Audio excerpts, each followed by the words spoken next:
Operation London Bridge. That's the code name given to the plan in place for the days and weeks after Queen Elizabeth II's passing. The Queen has been sitting on the royal throne since 1952. That's the longest reign of any monarch in British history. And during that time, she's seen over a dozen UK Prime Ministers, nearly 20 Summer Olympics, and over half a dozen popes. The Queen is the cornerstone to the Commonwealth, the patron to almost 600 organisations and charities, and plays a pivotal role in the UK's alliance with many countries. So her passing will bring about a lot of change. Not just for the United Kingdom, but potentially the world.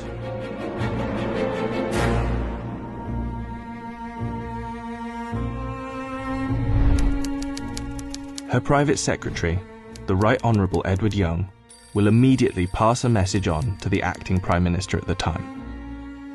That message will likely read, "London Bridge is down." The Prime Minister will then set Operation London Bridge into action. Within minutes, the 15 governments outside of the UK where the Queen is head of state will be informed over a secure line.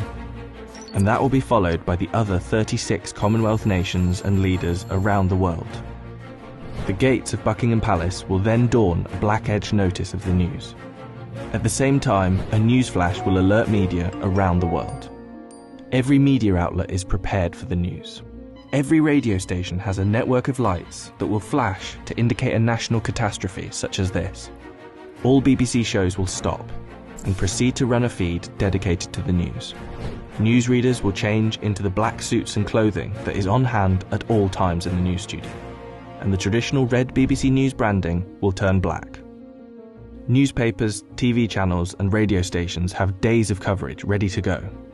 On the same day as her death, the Queen's eldest son, Charles, will immediately become king.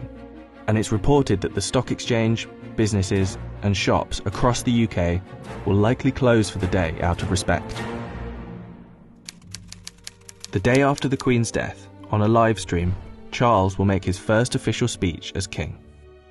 And the government will swear its allegiance to the sound of a 41-gun salute in Hyde Park, London. After that, King Charles, if this is the name he so chooses, will set off on a UK tour, visiting the leaders of government in the capitals of each country, Edinburgh, Belfast and Cardiff, before returning to London. During this period, TV channels will play the many documentaries already made in the Queen's honour, and the BBC will refrain from playing comedy shows as a sign of respect until after the funeral. 4 days after her death, the Queen's coffin will be led on a military procession from Buckingham Palace to Westminster Hall. Here she will lie in state over the next 4 days, and after which King Charles, family and dignitaries will pay their respects. Then the doors will open to likely hundreds of thousands of people queued up outside.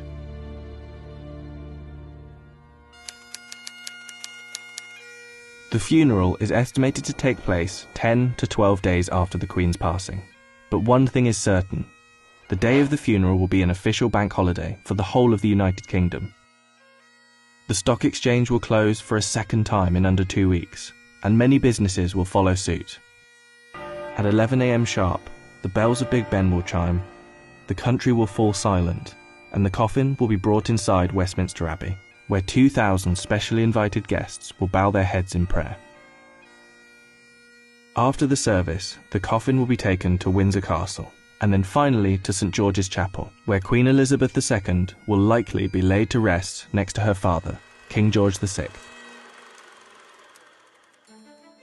Likely within a year after the funeral, an official coronation for King Charles will take place on yet another bank holiday.